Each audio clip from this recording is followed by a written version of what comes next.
ये सावधान कर देना चाहता हूँ, ये तुमको जल से नष्ट करने वाली संस्था है, जल से नष्ट करने वाली पार्टी है। निश्चित बात है अब वो पार्टी जीत नहीं रही, इसमें कोई संदेह की बात नहीं है। और इसका दोष भारतवर्ष के नागरिकों के साथ साथ सबसे बड़ा दोष ही तथाकथित सुप्रीम कोर्ट के जो कुछ जज हैं, जिनकी कलम कांपती है लिखने से और बोलने से, उनका देश में अत्याचार अनाचार हो रहा है। और वो चीफ जस्टिस जोगी के साथ बैठ करके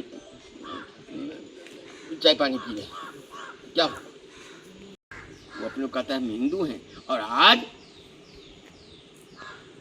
उसी के पार्टी के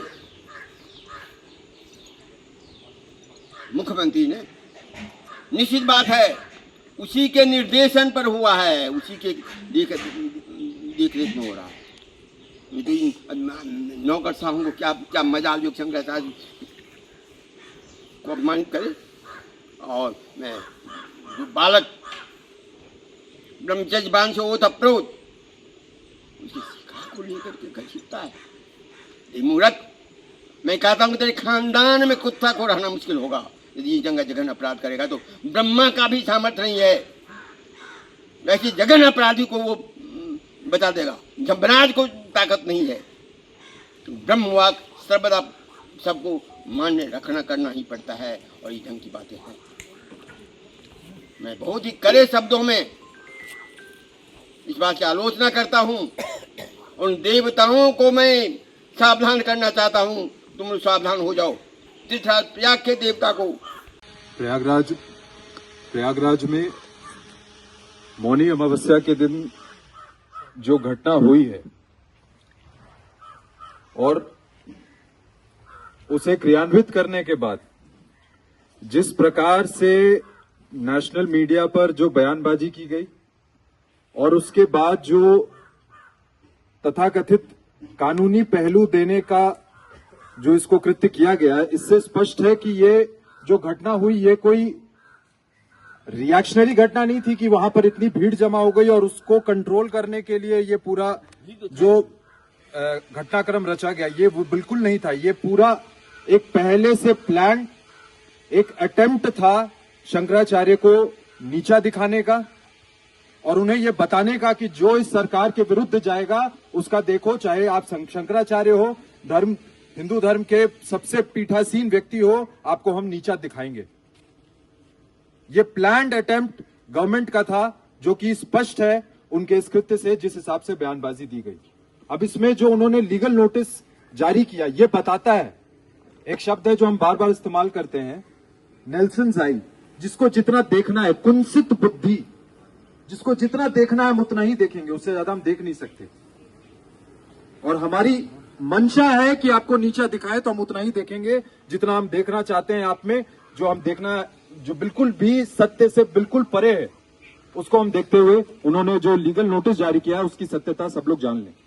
उन्होंने कहा कि तथाकथित एक शंकराचार्य अपने आप को बताने वाले वासुदेवानंद सरस्वती, उनका कहना है कि वो सुप्रीम कोर्ट गए और शंकराचार्य जी के जो शंकराचार्य होने पर तथाकथित उन्होंने कोई ऑब्जेक्शन के लिए एक पिटीशन डाला और उस पर उनका कहना है कि सुप्रीम कोर्ट ने यह कहा कि कोरोनेशन सेरेमनी, जो कि ब्रह्मलीन स्वामी स्वरूपानंद सरस्वती जी के जाने के बाद जो कोरोनेशन सेरेमनी होनी थी, जो पट्टाभिषेक होना था, उसके संदर्भ में रोक लगाई जाए ताकि स्वामी अभिमुक्तेश्वरानंद जी, जो अभी वर्तमान ज्योतिष पीठ के शंकराचार्य जी हैं, उनका पट्टाभिषेक ना हो सके।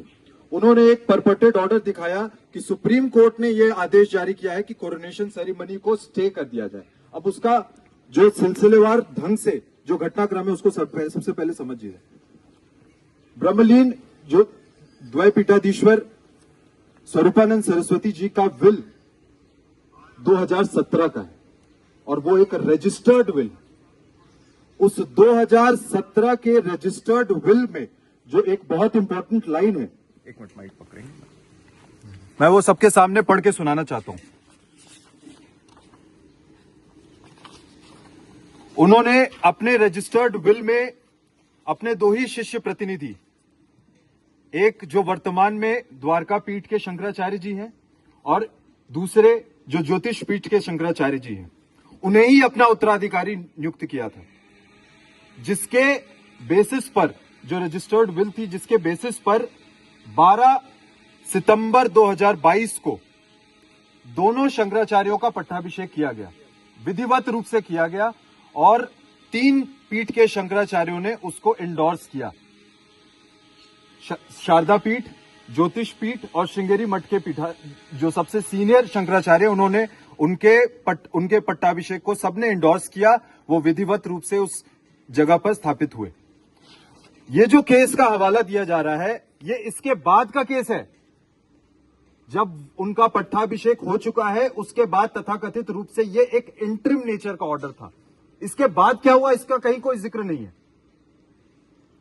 जो ये ऑर्डर दिखाया गया, उस केस की वास्तविक वर्तमान में स्थिति क्या है, इसका कहीं कोई उल्लेख नहीं किया गया।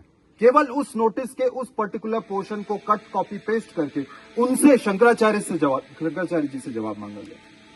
ये पहले इसकी बात है। दूसरी बात, सुप्रीम कोर्ट में इन्हीं तथाकथित जो अपने आप को शंकराचार्य बता रहे हैं, वासुदेवानंद जी, इनके कृत्यों के विरुद्ध में शंकराचार्य जी भी अनेक पिटीशन डाल चुके हैं, और उनमें सब में ऑर्डर्स जो हुए हैं वो शंकराचार्य जी के फेवर में हुए हैं। इसका कहीं कोई उल्लेख नहीं।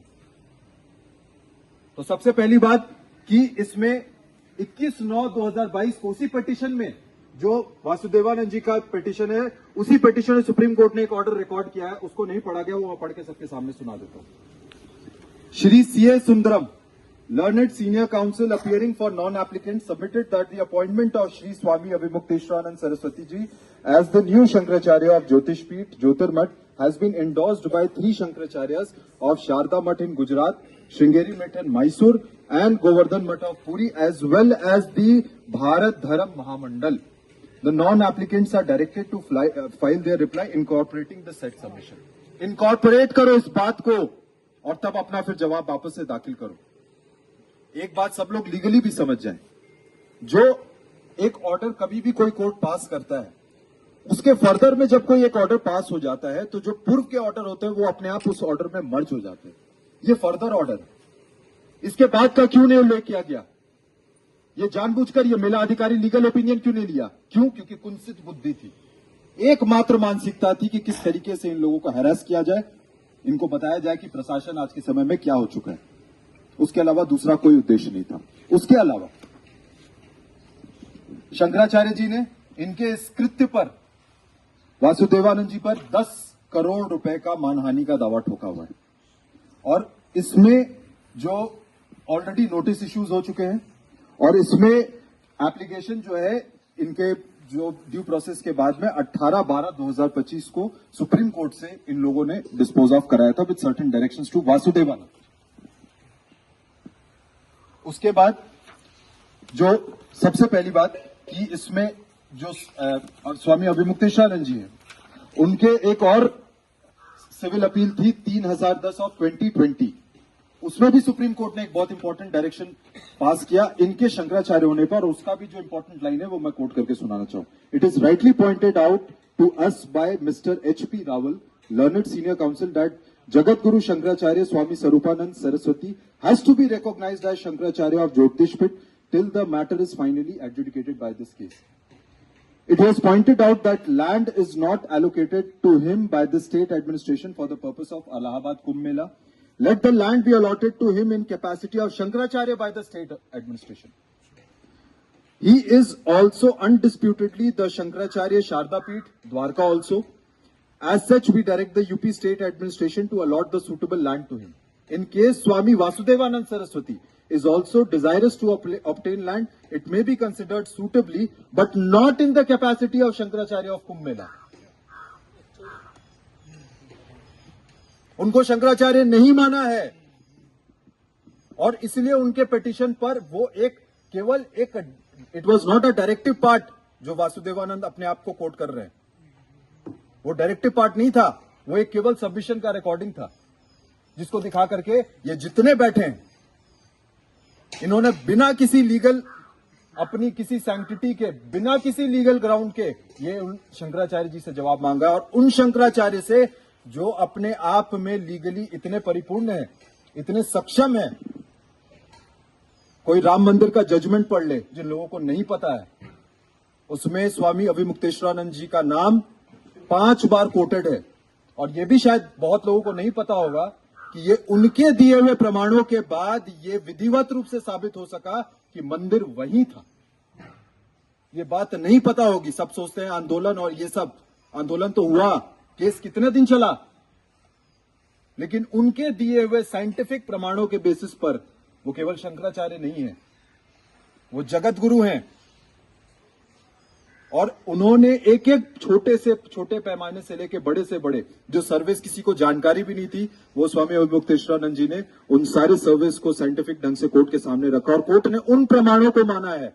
जिन्हें नहीं पता वो कान खोलकर सुन ले, उस जजमेंट को डाउनलोड करें और उसमें पढ़ लें कि स्वामी अभिमुक्तेश्वरानंद जी का नाम कितनी बार है उस जजमेंट में। तो इस ढंग से एक फ्रॉड को, जो अपने आप को जगत गुरु कह रहे हैं, जिनकी कोई सैंक्टिटी नहीं है, एक शंकराचार्य का ही शिष्य शंकराचार्य बनेगा, इस बात को सबसे पहले लोग समझें। जो खुद शंकराचार्य नहीं है वो शंकराचार्य नहीं बना सकते। और उन्होंने अपने रजिस्टर्ड एक लीगल, एक सैंक्टिफाइड विल को रजिस्टर्ड करके अपने दोनों शिष्यों को उस पद पर, जिसके लिए शंकराचार्य कोर्ट बनाएगी, तो ये लीगल सैंक्टिटी है जिसका कोई ग्राउंडिंग नहीं है। एक बीच के लाइन को उठा करके ये दिखाता है कि ये लोग कितने एट्रोशियस हो चुके हैं, इनको कितना घमंड छा चुका है इनके दिमाग पर कि ये कुछ भी कर सकते हैं। और अपने जगत गुरु, वो उनके भी जगत गुरु है, ये भूल गए शायद, उत्तर प्रदेश सरकार ये भूल गई है। तो इसीलिए किसी भी लीगल फुटिंग पर ये स्टैंड नहीं करते हैं। और इस पर मैं कोई नहीं हूं, जगत गुरु शंकराचार्य जी को ऑलरेडी उनके पास एक, पर इस पर, इन पर उत्तर प्रदेश शासन में जिन्होंने भी उनको लीगल, उन पर मानहानि का जबरदस्त मुकदमा ठोका जाना चाहिए। ये केवल उनका अपमान नहीं, ये जितने भारत में 100 करोड़ सनातनी है, ये उनका अपमान है। और ये उन पर स्ट्रॉन्गेस्ट पॉसिबल वे में जो इन पर डिफेमेशन और क्रिमिनल डिफेमेशन इन पर जारी करना चाहिए कि इनका दुस्साहस कैसे किया इन्होंने इस तरीके का पत्र जारी करने का। धन्यवाद। अगर आप ये वीडियो YouTube पर देख रहे हैं तो हमारे चैनल को सब्सक्राइब कर बेल आइकन दबाएं और Facebook पर देख रहे हैं तो हमारे पेज को लाइक करें।